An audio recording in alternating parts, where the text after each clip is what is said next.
Hey, welcome to the Backyard Professor Chess videos. We're going to look at another Bobby Fischer King's Indian defense. I know he played this an awful lot and he got really good at it. He is playing a man named James Sherwin. Fischer is going to be the black pieces. He's going to give us a King's Indian defense. Where's my pen?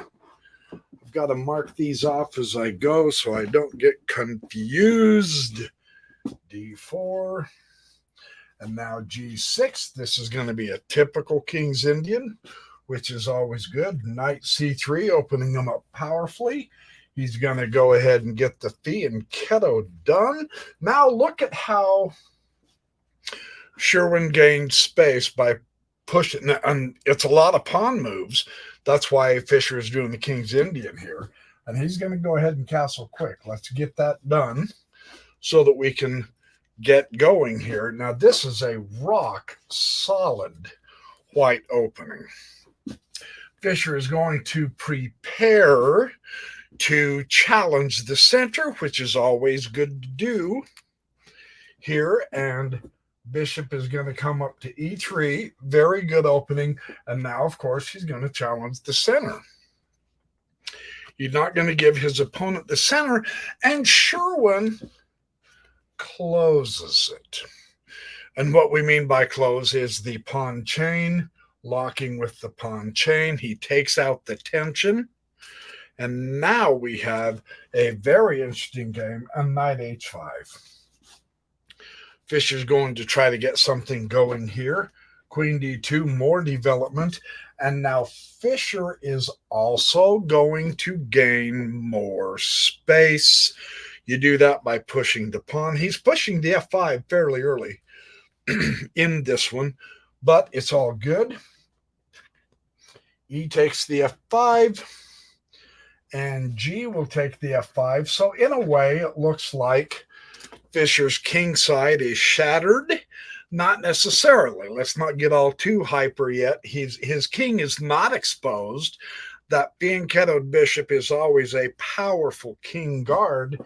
However, now Sherwin will castle queenside. So this calls for an all-out war, and Fischer begins to prepare that war. They're going to try to go blitzkrieg crazy against each other. Sherwin has an absolutely magnificent development, and Fischer is development is a temporary thing, right? And so if your opponent is outdeveloped you, don't freak out yet, because you need to keep going, though. You need to keep up the tempo. You don't want to get too far behind, or you don't have enough defense or offense to put together or to refute a combination, right?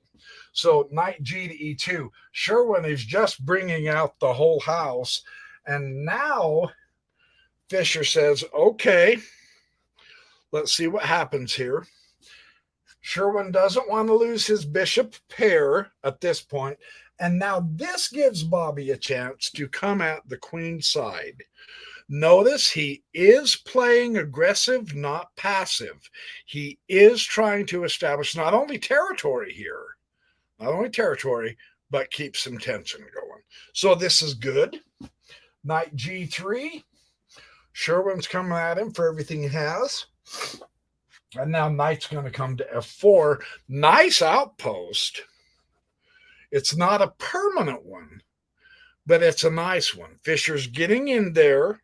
He's going to keep Sherwin working. And now Sherwin goes back to E2. And now Bobby keeps coming up the queen side. Notice how Bobby is somewhat playing both sides.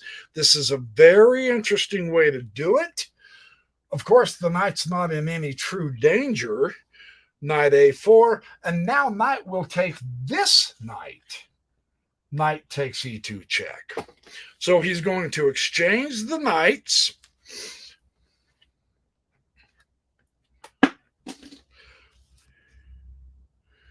Queen will take, and now knight will take A4. And bishop will take A4. So now At this point, we're playing without any knights. So the strategy is going to be to keep the board open or else close down one of your opponent's bishops, which in essence, remember, on the same color squares, this is Bobby's bad bishop. It's just a definition, but it does limit him. He's not stuck there. He can push that pawn and open up that bishop angle all the way. Whereas by definition, the white bishop is bad for white, and yet you can see that the bishop is exerting great influence. So the definition of bad bishop doesn't mean useless. Just keep that in mind. And now Bobby will bring out the bishop d7. And Sherwin elects to keep his bishops. He doesn't want to exchange them. And so now Bobby keeps pushing on the queen side, and he's got the rook backing that a pawn.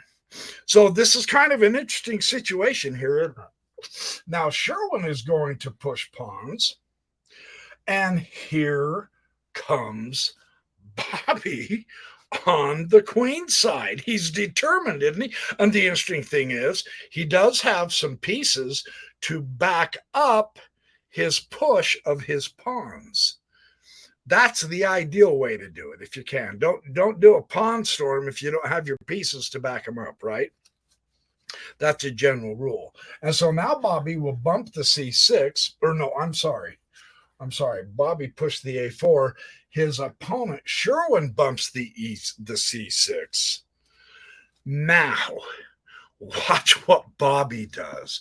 Now, the pawn thrust in the center from white is, you kind of go, whoa. And yeah, that really hammers in his bishop, doesn't it? Watch what Bobby does. Remember, both Yusupov and Jeremy Silman, they try to indicate it's best if you don't always react to everything that your opponent does. Sometimes when your opponent gives you a threat, you, rather than replying to that threat, you make a threat. And we see Bobby do this by pushing that b pawn. Wow. Very interesting. A takes the b. Notice what this does for Fischer's position here. He opens up the file, the A file for his rook, right? Just keep that in mind. The bishop, of course, is going to retake. Now, that bishop has a long diagonal, so Bobby's got to take care here.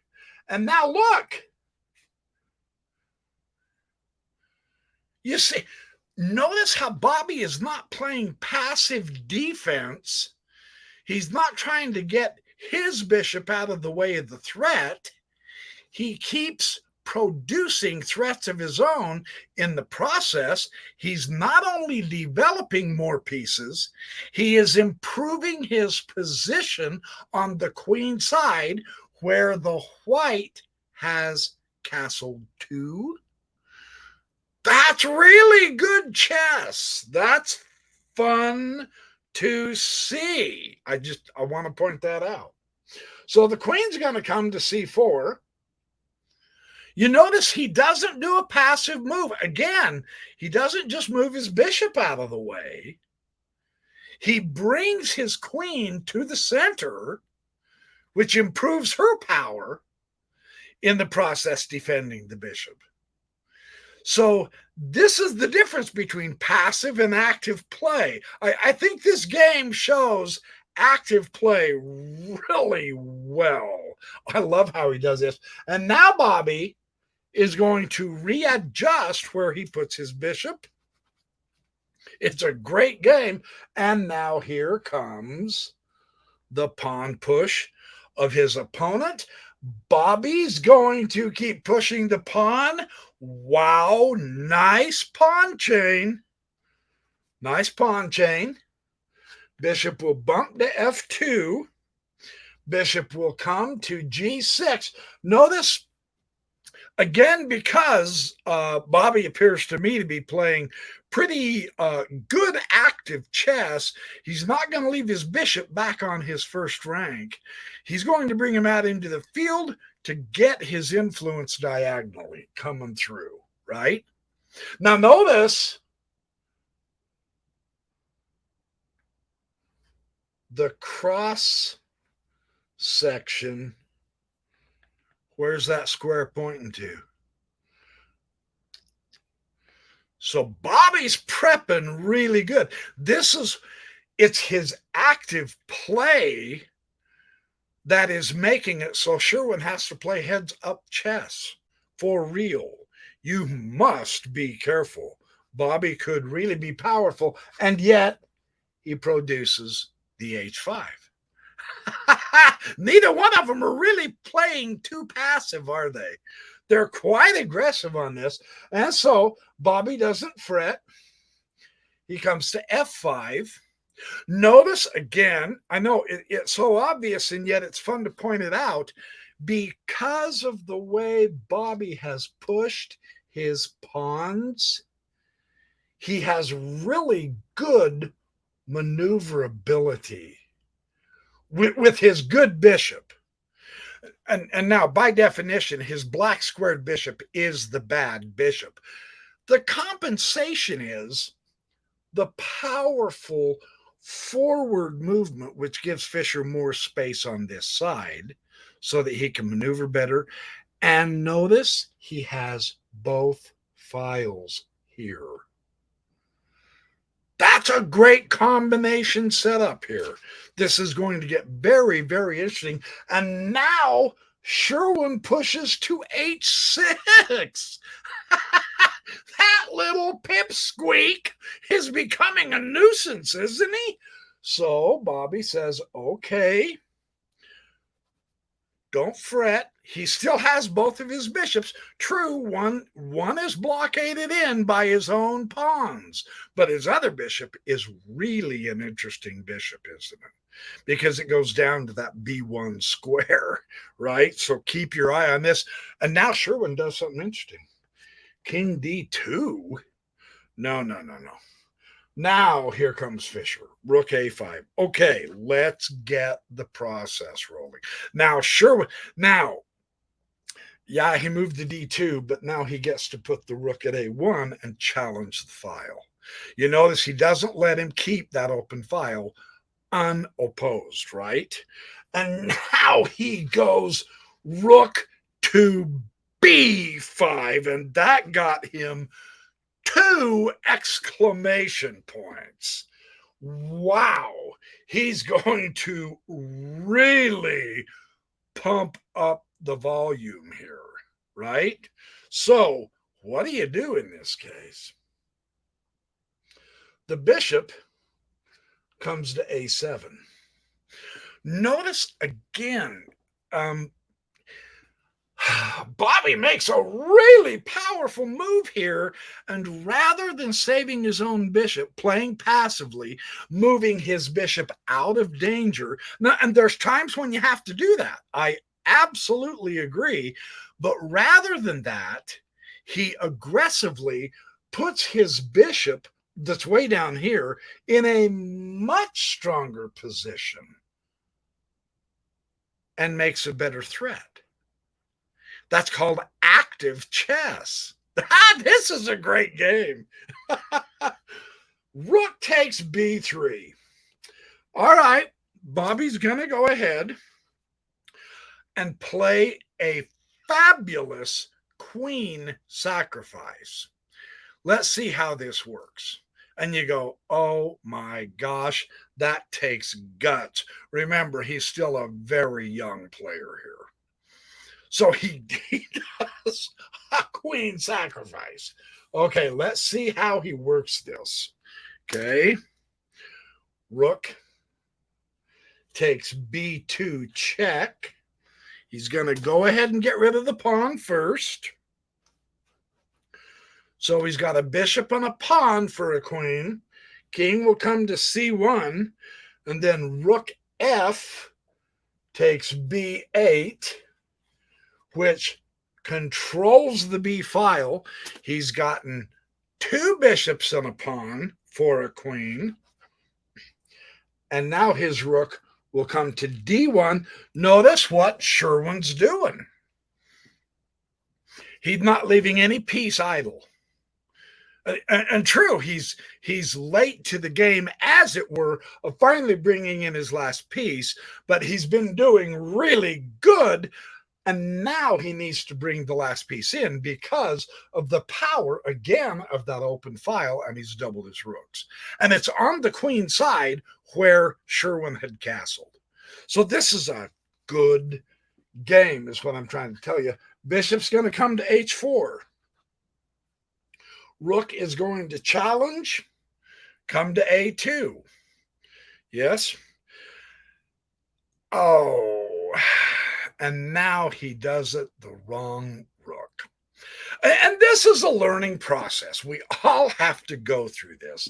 But he took his B2 rook to B4, and it truly would have been better had he brought the other rook up at this point. So it's okay. We're all learning here. The queen will come over to A6 and rook 8 to B5. And now that's a dubious move. That is a dubious move as well. The king is going to come back up to D2. Now notice Sherwin has this row covered. Yeah. That'll limit what Fischer can do.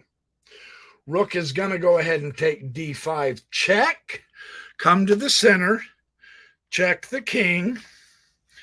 King is going to amazingly go to E2, which he shouldn't have done. And now, Fischer's young. He doesn't quite have the experience of the foresight. I wouldn't have seen this either, but this is Bobby Fischer, right? He takes the rook. Darn it. He has a forced mate.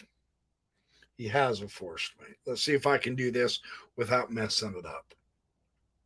What he should have done is E4. F will take E4. Bishop will come to G4 check. King will go to F1. And then the rook takes. And that would have been checkmate. So he blew it somewhat.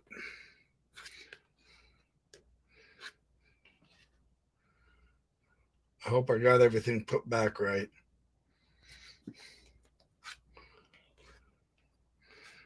Bishop G4, yeah. So back to this one. What Bobby did wrong was take the rook. That should have been his last move in a combination. That combination escaped him. And now, of course, here comes the problem. Now, rook to D4 check. And king goes to E2. And now bishop to... Whoops, sorry. This bishop was here. Bishop to E2 check, or to D3 check, and then queen will take the bishop. Now I don't know if Bobby just missed seeing that the queen was covering that or not, but here he resigns because even if he does take the queen and the king goes to here, now it's rook and bishop. He can come to check. The king's going to come to here. Then he can go to here. And you can see he's going to get a queen. Yeah, there's no way to stop the queening. He's going to push that pawn in. Yeah, this one. He's going to get that one in. There's nothing he can do to stop it. I mean, I suppose he could come to here if he wanted to. And then, of course, it's a matter of centering your king, right? Or coming down here and threatening the bishop again, getting rid of the bishop. You could do that. But this stops any pawn shenanigans whatsoever. And now there's nothing you can do because the bishop is stuck on one square. So What a wonderful game, even though Bobby at the very end missed the combination and lost the game. This game illustrates a very cool principle of an active play. Now, when I say active, just being aggressive, that can be important rather than passive, but their aggressive active was also, not only were they not necessarily reacting to each other, but they were bettering their positions while they were making their threats. And that's what made this game so doggone fun to play through. So we kind of get a cool lesson on the difference between active play and passive play. So anyway, that is the Bobby Fischer chess game. Stay tuned for more. I will have much more coming out shortly. Thanks for watching my Backyard Professor Chess videos. Be good, do well, have fun, make friends, smile all the while, be happy, and get good rest because we've got a lot more chess to go. Thanks, you guys. Appreciate you. You have a fantastic day. That's an order. See, that's the BYP authority. You have a great day because you're great.